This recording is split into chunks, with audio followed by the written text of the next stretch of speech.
everybody, welcome to a brand new video. Before we jump in, I just wanted to mention that my goal this year is to hit 10,000 subscribers here on YouTube.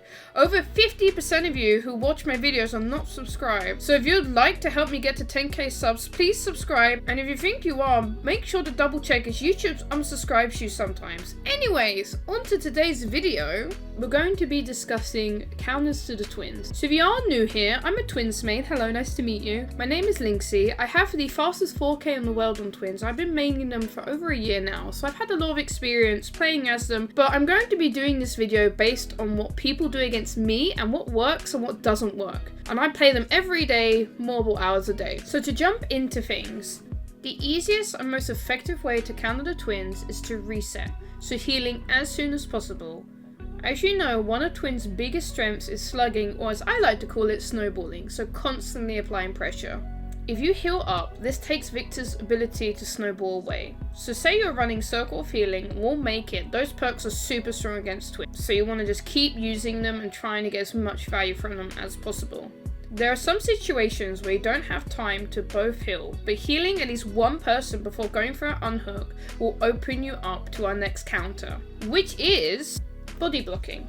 Why this is so strong is because if Victor is chasing your teammate who is injured and you're healthy, you can body block them, denying Victor the down and also denying Charlotte her power if you do decide to take him hostage. If you can't heal for any reason, try to stick in pairs of two. So if Victor does come to you, he can down one person, but the other person can then kick him and recover the slug. This doesn't work if Charlotte is close, of course. But this is very effective compared to being alone, as Victor can down and then pressure another area or camp the sub-survivor. Also want to make sure if you are injured, you don't want to stay in groups of 3 or 4.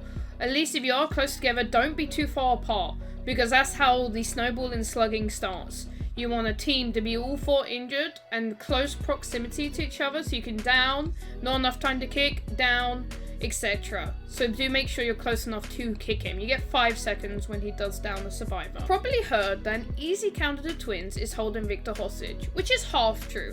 So when you hold Victor, you make it so Charlotte can't use Victor for 30 seconds. However, after those 30 seconds, she can see Victor's aura and know where you are because of this. Ideally, you want to hold Victor for 20 to 30 seconds, then pull him off. I've won plenty of games because people refuse to return him when I can myself at any time. If I'm chasing another person, I know that's 2 people not doing gens. As when you are holding Victor, you can only hook, open gates, and vault, nothing else. So if you hold him longer than 30 seconds, it's a 3v1, unless you're going for unhook. But you gotta be aware that if you're next to a teammate, you are giving away their position too. If Charlotte is chasing you, then you should never pull him off. But that is the only situation where you should hold him forever. Crouching is actually a huge counter to twins, as it makes it so Victor will not detect your killer instinct. This also applies in lockers and if you're standing completely still. So if Victor attaches to your teammate and you're on a gem, for example, you should stop what you're doing and crouch. This way she won't know where you are. Tracking is super important for twins. This also works if Victor is camping a hook, a slug person, or just an area. You can crouch up and kick him. Lockers are very strong versus Victor if used correctly. Victor can lock the locker for 12 seconds. Taking into account switching time, it's about 8 seconds. So if Charlotte is far away, this is a fantastic counter. Otherwise, she can grab you out of the locker. This is why it's quite smart to actually try and remember where Victor is and where Charlotte is. So the other use of lockers that kind of mixes in with our previous mention of body blocking. Let's say you're healthy and your teammate is injured. Your injured teammate can go in the locker and you can stand in front of it. Or even if Victor body blocks the locker, you can also stand in front of it, blocking Charlotte from it. Ideally, if Victor is there, then you want to stand in front of the locker and deny him downing that person, and then he's forced to attach to you instead. But as you know, this is quite hard to pull off in solo queue. This is a lot better if you do have a friend you're playing with. That's a big strength with twins, is they're very frustrating to play against if you're solo queue, as they require a lot of teamwork and coordination to beat. Stairs are super strong versus Victor, as Victor will usually hit the stair itself. and not the person. Ideally, you want to be below Victor as he is likely to jump over you, but being above him is fine too. If I'm playing twins, I wait for people to get off the stairs or try and hit them sideways. Either way, it wastes my time as killer as it's very risky to hit a survivor there. This last part here is going to be about being chased by Victor and looping him.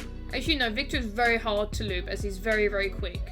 A fun little fact, he actually runs at 150% without add-ons, compared to survivors who run at 100% and the average killer running at 115%.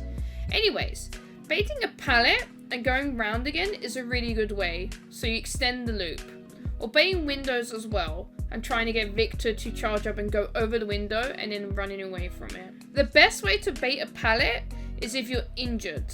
Victor will probably be looking on the floor at the blood, and you can crouch him behind the pallet, waiting for him and stunning him, killing him. Another little thing to note, if Charlotte is on a pallet, like she's idle under a pallet, you can actually stun her, and that will force her back to Charlotte and off of Victor. So let's say your teammate's being chased by Victor and you stun Charlotte, your teammate can then kick Victor. Or if she's blocking a pallet, she hasn't placed Charlotte correctly, so she's on the pallet, you can stun and then kick Victor. As I mentioned a little bit earlier, remembering who's being controlled is really nice. I'll play a little audio clip here, but you can actually hear the switch sound between Charlotte and Victor. It's quite faint, so you need to pay attention to it. But it'll just help you to know if Victor will be approaching your gen or not, as Victor doesn't have a terror radius.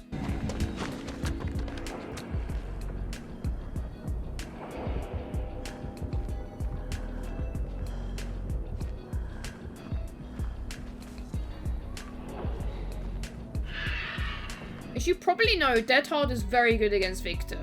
Dead Hard didn't used to work on Victor, but they fixed it in the last few months. So if you Dead Hard as Victor is pouncing on you, you will avoid the hit and most likely kick him. It does depend on the timing, but most of the time you will be able to kick him. So you want to pay attention to Victor's eyes, and when Victor's eyes glow red, that's how you know he's ready to pounce. Most twins will pounce immediately. Another little thing to note is BT is very strong as well. If Victor hits you while you're affected by BT or endurance, you will take a hit and he will have 5 seconds as if he downed you, so you have plenty of time to kick him. So it's very nice if your teammate is unhooking you, you can go in front of them with BT, take the hit and then kick Victor. If you have no pallets nearby, looping around a small object is a good way to waste time. And if Victor is not running the toy sword add-on, he will have a lot harder time hitting you around these little loops. One thing that really annoys me as Victor is breakable walls. For example, mid-whip. So Victor's only choice to get you is vaulting the window, as he can't get round. On Dead Dog, for example, as well. So taking advantage of this knowledge, if she hasn't broken the wall, if Charlotte hasn't broken the wall, is using it so Victor cannot get to you. This is also the case just with some windows as well. Some twins will hit you over the window, but it's not that easy to do. So if you can notice that the Victor is quite hesitant to go to the window, right window position to hit you, you want to use it as much as possible. Victor does not trigger chase, so it will not block the window, so you can vault that window as many times as you like. And that pretty much covers everything. I really do hope this gave you some insight into ways that you can counter the twins. To cover and summarize, mostly you want to be working together as a team, trying to keep track of where Victor and Charlotte is, crouching so you can avoid their killer instinct, healing so he cannot snowball you and slug you, and just sticking in pairs so you stay together and are able to kick him. And being aware of how strong some perks are against them. If you did enjoy, please remember to like and subscribe. It really does help me out, especially towards my goal of hitting 10,000 subscribers this year. If you have any questions, please leave them in the comment section down below. And if you have any suggestions on what other stuff I should cover regarding the twins, please also leave those in the comments down below. Thank you so much, everybody, and I'll see you in the next one. Happy pouncing, or kicking in this case.